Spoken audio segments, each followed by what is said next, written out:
Sir, this is preventing pollution, noxious liquid substance, procedures following MARPOL's Annex 2.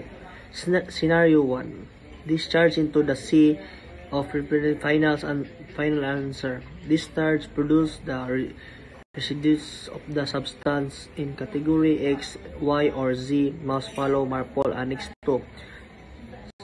Guideline including pre-washing, stripping, and returning specific discharging criteria. Step-by-step procedures. Identify substance categories. Determine the categories of the NLS Y, X, Y, or Z based on its hazard profile. Pre-car wash and strip tanks. Pre-car wash tanks to minimize residues. Then strip tanks to remove as much liquid as possible. Number 3, use the slop tanks. Collect tank washings residents in slop tanks or proper disposal or discharge. And this is category Y and Z discharge at sea permitted under specific condition beyond a certain discharge from land at a certain speed and with controlled discharging rate.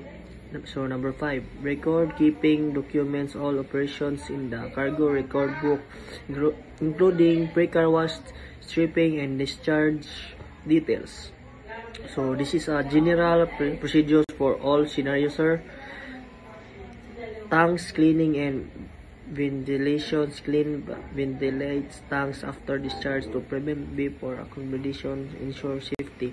So number 2, personal protective equipments, PPE use appropriate PPE when handling NLS, protect against chemical ensure. So number 3, emergency establish produces for spell of leaks including containment and mitigation measures.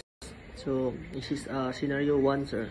Scenario 2 and 3, sir. Produce without specific detail. General procedures includes following MARPOL Annex 2 guidelines for all NLS operations, ensuring crew trainings on NLS handling and emergency procedures, regularly inspecting equipments and tanks to prevent accidents. So summary scenario 2 and 3, sir, and this is a summary, sir. Summary niya, sir. Preventing pollution from NLS requires strict adherence to MARPOL Annex 2 guidelines, including proper tanks handling, discharging procedures, and record keeping. Training and preparedness they are safe and environmentally responsible.